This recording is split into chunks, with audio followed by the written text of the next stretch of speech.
Howl High 3. Homecoming. Old feuds flare once more on the eve of the Pine Bluff 10-year class reunion. Prepare for the ultimate showdown when familiar faces come back from the dead. School's out for you. Big time. You purged Pine Bluff of Principal Fine and Molinfont only to fester and rot for eternity in hell. You crave the moonlight on your silver fur, the companionship of your pack, and above all, vengeance. You also really miss your motorcycle. Mrs. Giles appears in the barren hellscape. She tells you the full moon fever dance was a trap. Not for you, but to lure Misty out of hiding. It's September 23rd, 1991. The equinox eclipse. Your last chance to save the light. She puts her cross necklace around your neck. Tread carefully, Silverblood. Her voice rings in your mind as she vanishes once more. Aquinoctium obscurum. You feel a new form materialize. A sudden stirring in the purple black above you. Backwards letters carve into the ether like knives' gashes. They drip hot blood. You scrabble up shrouded walls, desperately clawing at the apparitions. S-E-Y. Suddenly, you're lying on cold cement. 3 screaming girls flee the damp basement. You rise to your hind legs and shake the hell from your fur. You're standing on a Ouija board. The room is full of occult objects. Your senses tell you this is where Misty was hiding out all summer, practicing witchcraft, looking for answers. The place is long abandoned. How long has it been? You're back in the old halls of Pine Bluff High. You might have preferred your eternity in hell. You follow the girls to the gym where the West Valley Wolves tear through the full moon fever crowd like you never left. Maybe you didn't. You spot a ferocious werewolf leading the pack. It's you. The stench of vampire is gone from the gym, but your pack is still mauling the party on their bikes, sending your old high school foes running for the hills, killing innocents. Thankfully, you don't see Jackal among them. A banner drops from the ceiling amongst the slaughter.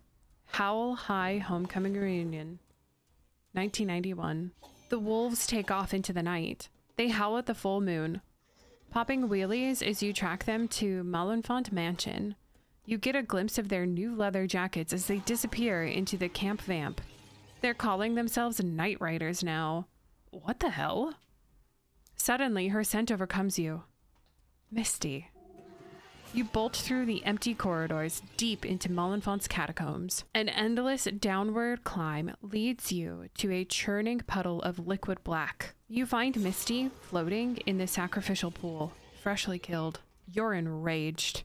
The world turns red as you mercilessly slaughter the vampires in the cavern, chewing their flesh to undead shreds. Misty's dead hand still clutches a single silver crossbow bolt. You bite down hard enough to pierce your tongue and sever her wrist, still immortal. You glare at your reflection in the pool. Hell has ripped the flesh from your face and your exposed skull glows in the blackness. You're a monster. For a moment, you see your old face sneering back. The leader of the Night Riders. He did this.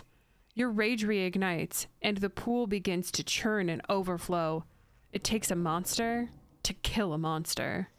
You are the Silver Blood Hellhound, reincarnate of Aquinoctium Obscurum. You pace the perimeter of the hell pool like a caged beast. The rest of the cheer team floats around Misty's corpse in ragged black cloaks. You pull her severed hand from the pool, Malum's mark glowing upon it. You find 2 ancient pages pierced by the bolt, recovered pages from the Book of the Dead. This isn't over.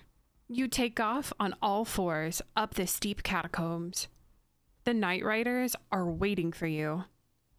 That's my bike, you growl at the eerie clone. It was your girlfriend's too, right? You hear Molinfont's echo in your mind.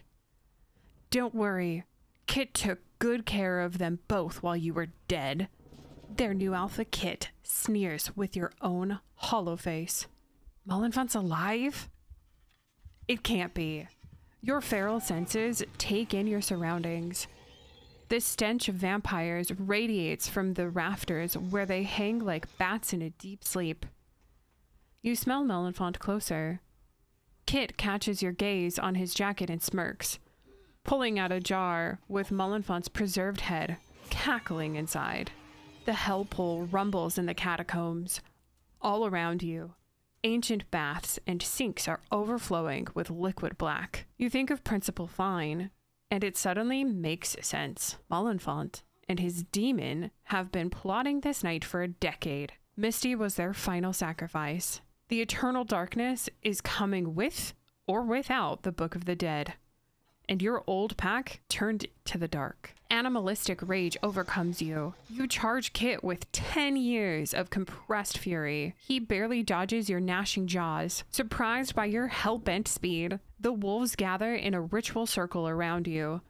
A challenge to the alpha. Whoever survives rules the pack. When you're done here, there will be no pack left to rule. Your claws find his snout, and your wolf face peels off of him like a mask, revealing the seething demon underneath. The same black beast that possessed Principal Fine explodes from your dead body, sending chunks of werewolf flying. A formless black mass splatters the mansion, pooling at your feet. Kit is the eternal darkness, and he is ready to feast. Mullenfont's preserved head rolls into the blackness. You hold Misty's undead hand in your own and wait for the jar to bob to the surface. You see Mullenfont's panicked face only for a moment before driving the silver stake through his rotten brain and out the other side of the glass for Misty. The wolves cower. An anguished howl tears from your throat, crumbling the ancient walls of Mullenfont Mansion. Slumbering vampires drop from the ceiling, burning to ash before they hit the rubble, but the demon Kit only grows larger, a tyrant of eternal night consuming every corrupt soul you slay. He doesn't notice the Book of the Dead bob to the surface. You tear the bolt from Mullenfont's skull and pluck the bloody pages from its spire. Kit merges with the hell pool, whipping your blackened form with tendrils of darkness. But you don't falter, sealing the missing pages back into the Book of the Dead. Mrs. Giles' voice returns. Aquinoctium obscurum. The final page unfolds from within Giles's cross. Whole again, the book slams shut with a chorus of screams. Its ancient magic locked away again. You press Misty's severed hand into the cover. Her scarred rune glows with moonlight as the Book of the Dead opens once more. You're suddenly blinded as the moon glares down on Mullenfont's wreckage, burling with the light of 1,000 suns. Kit is banished to dust. The light burns your own hellish form. Vengeance is complete, and your time is up. With your last breath, you seal the book in an ancient chest, protecting the light for eternity. As you die, a true and final death. School's out forever. The Book of the Dead was grateful.